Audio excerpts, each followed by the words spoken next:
Instead of U.S. midterms, Sanders focuses on smaller races. Washington, Reuters. U.S. Senator Bernie Sanders will focus on getting liberal candidates elected to state and local offices ahead of next year's midterm elections rather than on higher-profile U.S. congressional races, to help build a national progressive movement from the ground up. Sanders said he hoped his emphasis on school boards, city councils and statehouses will help support the next generation of activist progressive candidates and dovetail with the mission of Our Revolution, a non-profit political group run by former staffers and volunteers for his 2016 presidential campaign. I look at politics a little bit differently than some of my colleagues in the sense that I believe that we need to build a national grassroots movement, Sanders told Reuters in an interview on Tuesday. So I think my emphasis is going to be more on grassroots politics, he added.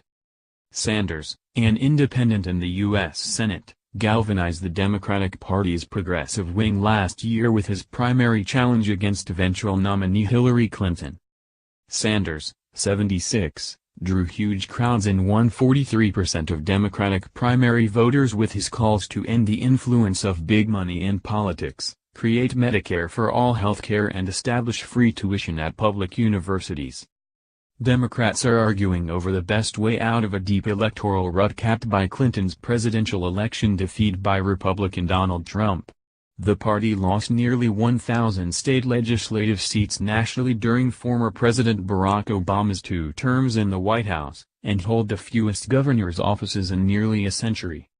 There is an absolute need for the development of a new generation of leadership, said Democratic strategist Eric Smith, adding that current Republican victories are the result of grassroots investment in the 1980s.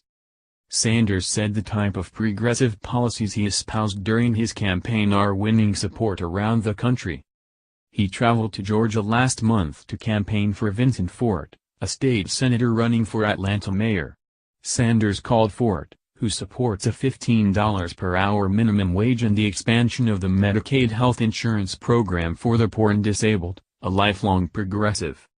Sanders also pointed to the success of local candidates backed by Our Revolution, including Randall Woodfin, a school board president who triumphed in a crowded field to oust the incumbent Democratic mayor of Birmingham, Alabama, and Chokwanter Lumumba, who defeated an incumbent and a state senator to become the Democratic nominee for mayor in Jackson, Mississippi. Democrats suffer from thin bench syndrome in so many states, said Matt Barron, a Massachusetts Democratic strategist focusing on rural issues. Barron pointed out that in Mississippi, just one of 8 statewide offices is held by a Democrat and both chambers of the legislature are controlled by Republicans. There is almost nobody to run, he said. Sanders said he plans to travel to Somerville, Massachusetts, next week to support a half-dozen candidates in city council races. If you look at cities and town and school boards, what you see all over the country is that we are in fact making progress, Sanders said. While Sanders frequently exasperated Clinton and her supporters, his policy prescriptions won support from many Democrats and the party has shifted to the left since Clinton's defeat. Many potential 2020 Democratic presidential candidates back Sanders' Medicare for All proposal. Republicans hold 52 seats in the 100-member U.S. Senate, and Democrats and independents will be defending 25 of the 34 seats up for re-election in 2018. In the U.S. House of Representatives, Democrats hold 194 of 435 seats and all are up for re-election next year. Reporting by Amanda Becker and Richard Cowan, editing by John Whitesides and Alistair Bell.